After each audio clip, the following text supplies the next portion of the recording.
اس کے فوراً بعد پتھر کے منہ میں ایک اور آدمی نمودار ہوا۔ وہ بھی جھک کر باہر آ گیا۔ وہ ذرا بوڑھا لگتا تھا۔ اس کا چوغا سرخ رنگ کا تھا اور اس کے سر پر تاج تھا۔ ایک سانپ جو مصنوعی تھا اس کے دائیں کندھے پر کنڈلی مارے اور پھن پھیلائے بیٹھا تھا اور ایک بائیں کندھے پر۔ دونوں سانپوں کے رنگ سیاہ تھے۔ ارارا پر ایسا روب طاری ہوا کہ وہ سن ہو کے کھڑی رہی۔ یہ آدمی جو اس قبیلے کا مذہبی پیشوا یا پروہت تھا، چبوترے کی سیڑھیاں اتر آیا۔ وہ آہستہ آہستہ ارارا تک آیا اور دونوں گھٹنے فرش پر رکھ کر اس نے لڑکی کے دونوں ہاتھ اپنے ہاتھوں میں لے کر چوم لیے۔ اس نے لڑکی سے عربی زبان میں کہا، تم ہو وہ خوش نصیب لڑکی جسے میرے دیوتا نے پسند کیا ہے۔ ہم تمہیں مبارکباد پیش کرتے ہیں۔ ارارا بیدار ہو گئی۔ اس نے روتے ہوئے کہا، میں کسی دیوتا کو نہیں مانتی۔ اگر تم دیوتاؤں کو مانتے ہو تو میں تمہیں انہی کا واسطہ دے کر کہتی ہوں کہ مجھے چھوڑ دو۔ مجھے یہاں کیوں لائے ہو؟ یہاں جو بھی آتی ہے یہی کہتی ہے، پروہت نے کہا، لیکن اس پر اس مقدس جگہ کا راز کھلتا ہے تو کہتی ہے کہ میں یہاں سے جانا نہیں چاہتی۔ میں جانتا ہوں تم مسلمانوں کے خلیفہ کی محبوبہ ہو، مگر جس نے تمہیں پسند کیا ہے اس کے آگے دنیا کے خلیفے اور آسمانوں کے فرشتے سجدے کرتے ہیں۔ تم جنت میں آ گئی ہو۔ اس نے چوغے کے اندر سے ایک پھول نکالا اور ارارا کی ناک کے ساتھ لگا دیا۔ ارارا حرم کی شہزادی تھی۔ اس نے ایسے ایسے عطر سونگھے تھے جو اس کی شہزادیوں کے سوا اور کوئی خواب میں بھی نہیں سونگھ سکتا تھا، مگر اس پھول کی بو اس کے لیے انوکھی تھی۔ یہ بو اس کی روح تک اتر گئی۔ اس کی سوچوں کا رنگ ہی بدل گیا۔ اس کی نظروں کے زاویے بدل گئے۔ پروہت نے کہا، یہ دیوتا کا تحفہ ہے، اور اس نے پھول اس کی ناک سے ہٹا لیا۔ ارارا نے ہاتھ آہستہ آہستہ آگے کیا اور پروہت کا پھول والا ہاتھ پکڑ کر اپنی ناک کے قریب لے آئی۔ پھول سونگ کر خمار آلود آواز میں بولی، کتنا دل نشین تحفہ ہے، آپ یہ مجھے دیں گے نہیں؟ کیا تم نے تحفہ قبول کر لیا ہے؟ پروہت نے پوچھا۔ اس کے ہونٹوں پر مسکراہٹ تھی۔ ہاں، امارا نے جواب دیا، میں نے یہ تحفہ قبول کر لیا ہے۔ اس نے پھول کو ایک بار پھر سونگا اور اس نے آنکھیں بند کر لیں، جیسے اس کی مہک کو اپنے وجود میں جذب کرنے کی کوشش کر رہی ہو۔ دیوتا نے بھی تمہیں قبول کر لیا ہے، پروہت نے کہا اور پوچھا، تم اب تک کہاں تھی؟ لڑکی سوچ میں پڑ گئی، جیسے کچھ یاد کرنے کی کوشش کر رہی ہو۔ سر ہلا کر بولی، میں یہیں تھی۔ نہیں، میں ایک اور جگہ تھی، مجھے یاد نہیں کہ میں کہاں تھی۔ تمہیں یہاں کون لایا ہے؟ کوئی بھی نہیں، ارارا نے جواب دیا، میں خود آئی ہوں۔ تم گھوڑے پر نہیں آئی تھی؟ نہیں، لڑکی نے جواب دیا، میں اڑتی ہوئی آئی ہوں۔ کیا راستے میں صحرا اور پہاڑ اور جنگل اور ویرانے نہیں تھے؟ نہیں تو، لڑکی نے بچوں کی سی شوخی سے جواب دیا، ہر طرف سبزہ زار اور پھول تھے۔ تمہاری آنکھوں پر کسی نے پٹی نہیں باندھی تھی؟ پٹی؟ نہیں تو، لڑکی نے جواب دیا، میری آنکھیں تو کھلی ہوئی تھیں اور میں نے رنگ برنگے پرندے دیکھے تھے، پیارے پیارے پرندے۔ پروہت نے اپنی زبان میں بلند آواز سے کچھ کہا۔ ارارا کے عقب سے 4 لڑکیاں آئیں۔ انہوں نے اس کے کپڑے اتار دیے۔ وہ مادرزاد ننگی ہو گئی۔ اس نے مسکرا کر پوچھا، دیوتا مجھے اس حالت میں پسند کریں گے؟ پروہت نے کہا، نہیں، تمہیں دیوتا کے پسند کے کپڑے پہنائے جائیں گے۔ لڑکیوں نے اس کے کندھوں پر چادر سی ڈال دی جو اتنی چوڑی تھی کہ کندھوں سے پاؤں تک اس کا جسم مستور ہو گیا۔ اس چادر کے کناروں پر رنگدار رسیوں کے ٹکڑے تھے۔ چادر آگے کر کے ان ٹکڑوں کو گانٹھیں دے دی گئی تھیں۔ چادر نہایت موزوں چوغا بن گئی۔ ارارا کے بال ریشم جیسے ملائم اور سیاہی مائل بھورے تھے۔ ایک لڑکی نے اس کے بالوں میں کنگھی کر کے اس کے شانوں پر پھیلا دیے۔ اس سے اس کا حسن اور زیادہ بڑھ گیا۔ پروہت نے اسے مسکرا کر دیکھا اور گھوم کر پتھر کے مہیب چہرے کی طرف چل پڑا۔ 2 لڑکیوں نے ارارا کے ہاتھ تھام لیے اور پروہت کے پیچھے پیچھے چل پڑی۔ ارارا شہزادیوں کی طرح چل پڑی۔ اس نے ادھر ادھر نہیں دیکھا کہ ماحول کیسا ہے۔ اس کی چال میں اور ہی شان تھی۔ عورتوں کا راگ اسے پہلے سے زیادہ طلسماتی اور پرسوز معلوم ہونے لگا۔ وہ پروہت کے پیچھے ہاتھ لڑکیوں کے ہاتھوں پر رکھے چبوترے کی سیڑھیاں چڑھنے لگی۔ پروہت پتھر کے پہاڑ جیسے چہرے کے منہ میں داخل ہو گیا۔ ارارا بھی 3 سیڑھیاں چڑھ کر پتھر کے منہ میں جھک کر داخل ہو گئی۔ دونوں لڑکیاں وہیں کھڑی تھیں۔ ارارا کا ہاتھ پروہت نے تھام لیا۔ منہ کی چھت اتنی اونچی تھی کہ وہ سیدھے چل رہے تھے۔ حلق میں پہنچے تو آگے سیڑھیاں تھیں، وہ سیڑھیاں اتر گئے۔ یہ ایک تہہ خانہ تھا جہاں قندیلیں روشن تھیں۔ اس کمرے میں بھی مہک تھی۔ یہ کمرہ کشادہ نہیں تھا، چھت اونچی نہیں تھی، اس کی دیواریں اور چھت درختوں سے، پتوں اور پھولوں سے ڈھکی ہوئی تھیں۔ فرش پر ملائم گھاس اور گھاس پر پھول تھے۔ ایک کونے میں خوشنما سراہی اور پیالے رکھے تھے۔ پروہت نے سراہی سے 2 پیالے بھرے، ایک ام ارارا کو دیا، دونوں نے پیالے ہونٹوں سے لگائے اور خالی کر دیے۔ دیوتا کب آئے گا؟ ام ارارا نے پوچھا۔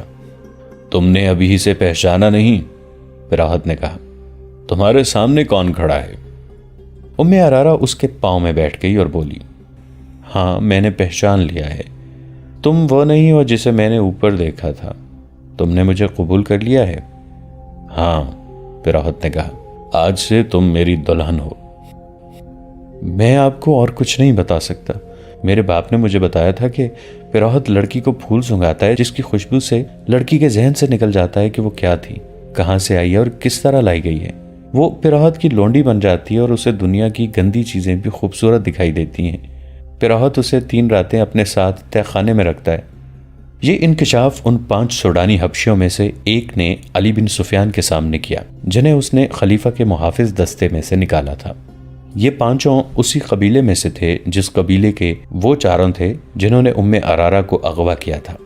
اپنے ساتھ لے جا کر علی بن سفیان نے ان 5 سے کہا تھا کہ چونکہ وہ اسی قبیلے کے ہیں جو تیسرے سال کے آخر میں جشن مناتا ہے اور وہ چھٹی پر جا رہے تھے، اس لیے انہیں معلوم ہوگا کہ لڑکی کس طرح اغوا ہوئی ہے۔ ان 5 نے کہا تھا کہ انہیں اغوا کا علم ہی نہیں۔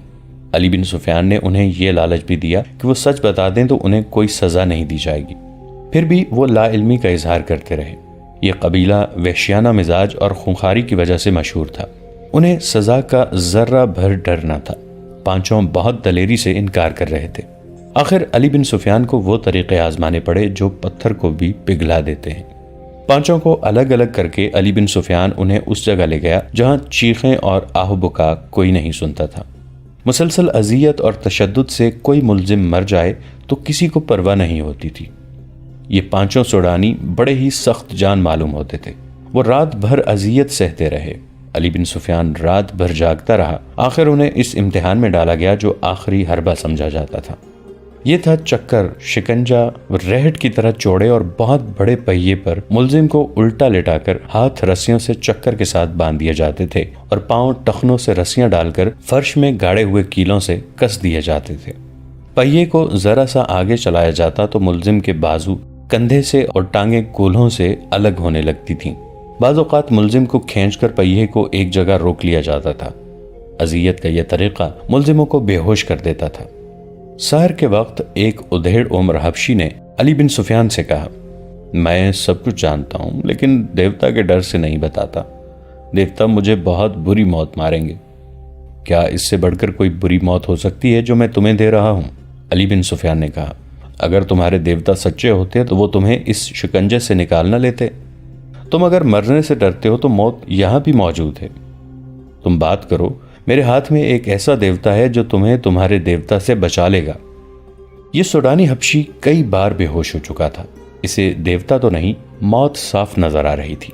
علی بن سفیان نے اس کی زبان کھول دی اور اسے شکنجے سے کھول کر کھلایا پلایا اور آرام سے لٹا دیا۔ اس نے اعتراف کیا کہ ام ارارا کو ان کے قبیلے کے 4 آدمیوں نے اغوا کیا تھا۔ وہ 4 چھٹی چلے گئے تھے۔ انہوں نے اغوا کی رات اور وقت بتا دیا تھا۔ یہ 5 حبشی جو علی بن سفیان کے قبضے میں تھے اس رات پہرے پر تھے۔ اغوا کرنے والوں میں سے 2 کو اندر آنا تھا۔ انہیں بڑے دروازے داخل کرنے کا انتظام انہوں نے کیا تھا اور انہیں اغوا اور فرار میں پوری مدد دی تھی۔ اس حبشی نے بتایا کہ اس لڑکی کو دیوتا کی قربان گاہ پر قربان کیا جائے گا۔ ہر 3 سال بعد ان کا قبیلہ 4 روزہ جشن مناتا ہے، لیکن لڑکی اپنے قبیلے کی نہیں ہوتی۔ شرط یہ ہے کہ لڑکی غیر ملکی ہو، سفید رنگ کی ہو، اونچے درجے کے خاندان کی ہو اور اتنی خوبصورت ہو کہ لوگ دیکھ کر ٹھٹک جائیں۔ تو اس کا مطلب یہ ہے کہ ہر 3 سال بعد تمہارا قبیلہ باہر سے ایک خوبصورت لڑکی کو اغوا کر کے لاتا ہے؟ علی بن سفیان نے پوچھا۔ نہیں، یہ غلط ہے، سوڈانی حبشی نے جواب دیا۔ 3 سال بعد صرف میلہ لگتا ہے۔ لڑکی کی قربانی 5 میلوں کے بعد یعنی ہر 15 سال بعد دی جاتی ہے۔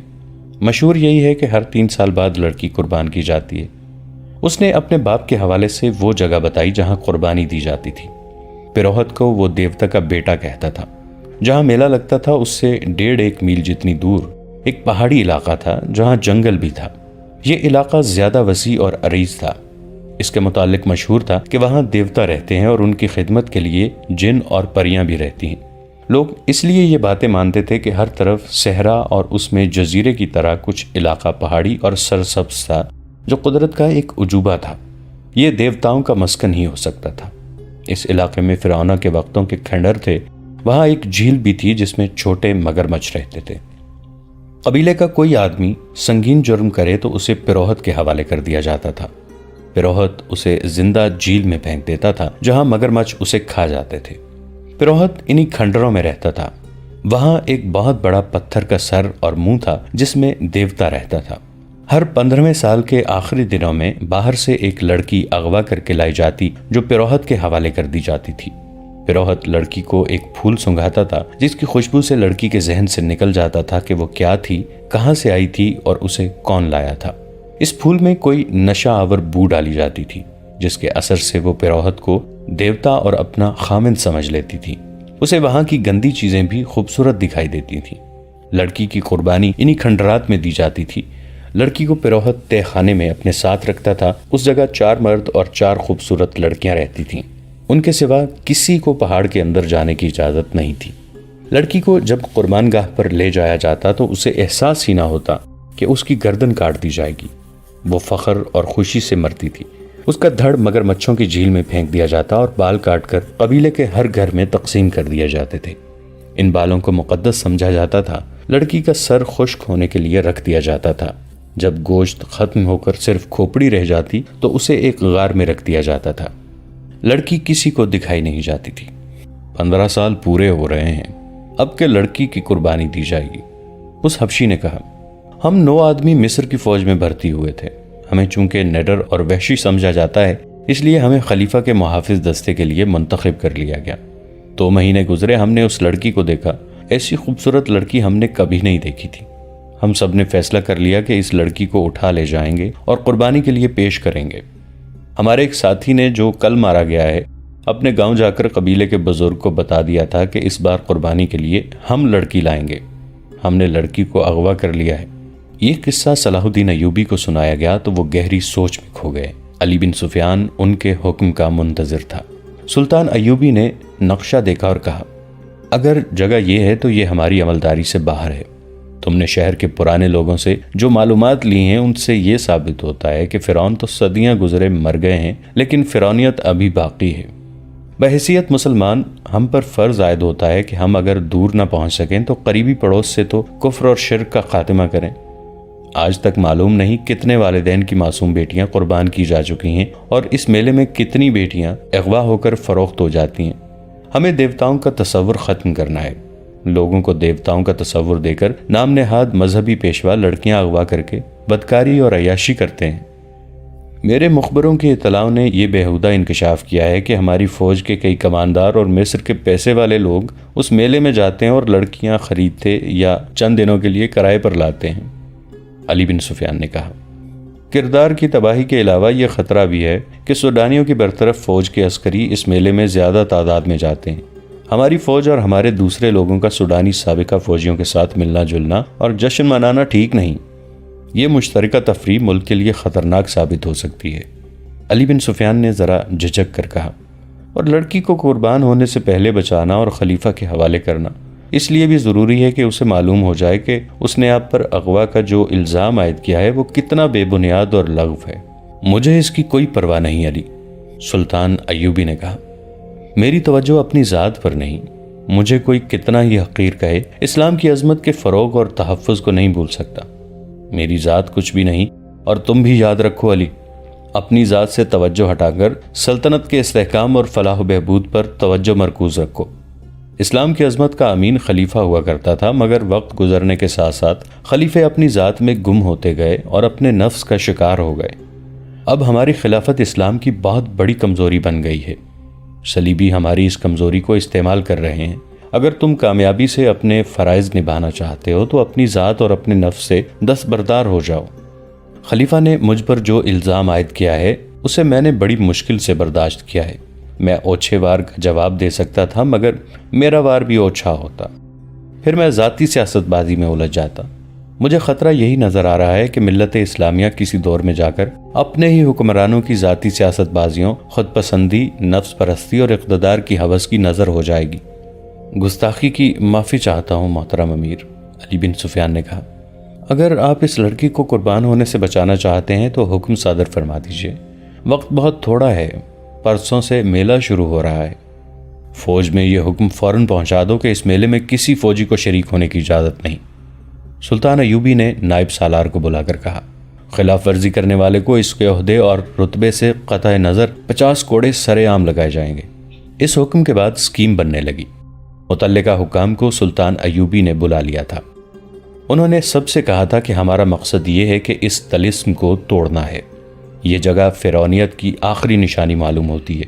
پہلے فوج کشی زیر بحث آئی جو اس وجہ سے خارج از بحث کر دی گئی کہ اس قبیلے کے لوگ اسے اپنے اوپر باقاعدہ حملہ سمجھیں گے۔ لڑائی ہوگی جس میں میلہ دیکھنے والے بے گناہ لوگ بھی مارے جائیں گے اور عورتوں اور بچوں کے مارے جانے کا خطرہ بھی ہے۔ یہ حل بھی پیش کیا گیا کہ اس سوڈانی حبشی کو رہنما کے طور پر ساتھ رکھا جائے اور اس جگہ چھاپا مار بھیجے جائیں جہاں لڑکی کو قربان کیا جائے گا۔ سلطان ایوبی نے حبشی کو ساتھ لے جانا پسند نہیں کیا کیونکہ دھوکے کا خطرہ تھا۔ اس وقت تک سلطان ایوبی کے حکم کے مطابق چھاپا ماروں اور شب خون مارنے والوں کا ایک دستہ تیار کیا جا چکا تھا۔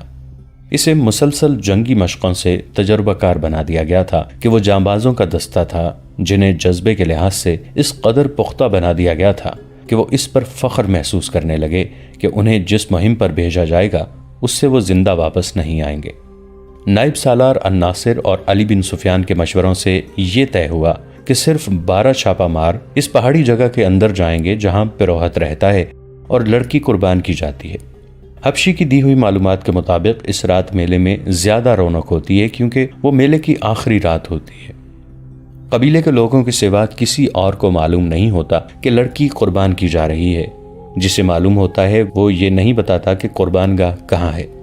ان معلومات کی روشنی میں یہ طے کیا گیا کہ 500 سپاہی میلہ دیکھنے والوں کے بھیس میں تلواروں وغیرہ سے مسلح ہو کر اس رات میلے میں موجود ہوں گے۔ ان میں سے 200 کے پاس تیر کمان ہوں گے۔ اس زمانے میں ان ہتھیاروں پر پابندی نہیں تھی۔ چھاپا ماروں کے ذہنوں میں واضح تصور کی صورت میں وہ جگہ نقش کر دی جائے گی۔ وہ براہ راست حملہ نہیں کریں گے، چھاپا ماروں کی طرح پہاڑی علاقے میں داخل ہوں گے، پہرہ داروں کو خاموشی سے ختم کریں گے اور اصلی جگہ پہنچ کر اس وقت حملہ کریں گے جب لڑکی قربان گاہ میں لائی جائے گی۔ اس سے قبل حملے کا یہ نقصان ہو سکتا ہے کہ لڑکی کو تہہ خانے میں ہی غائب یا ختم کر دیا جائے گا۔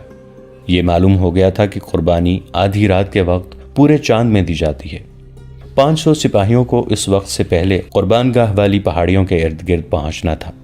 چھاپا ماروں کے لیے گھیرے میں آ جانے یا مہم ناکام ہونے کی صورت میں یہ ہدایت دی گئی کہ وہ فیتے والا ایک آتشی تیر اوپر کو چلائیں گے۔ اس تیر کا شعلہ دیکھ کر یہ 500 نفری حملہ کر دے گی۔ اسی وقت 12 جانباز منتخب کر لیے گئے اور اس فوج میں سے جو 2 سال پہلے نور الدین زنگی رحمۃ اللہ علیہ نے سلطان ایوبی کی مدد کے لیے بھیجی تھی، 500 ذہین اور بے خوف سپاہی، عہدیدار اور کماندار منتخب کر لیے گئے۔ دوستو، آج کے لیے اتنا ہی۔ اسی کہانی کی اگلی قسط کے ساتھ بہت جلد حاضر ہوں گے۔ نیچے کامنٹ سیکشن میں اپنی رائے کا اظہار ضرور کیجیے گا۔ ہمارے اس چینل کو سبسکرائب کر کے نیچے موجود بیل آئیکن کو بھی ضرور کلک کیجیے گا۔ اگلی ملاقات تک کے لیے ہمارا اور آپ کا اللہ نگہبان۔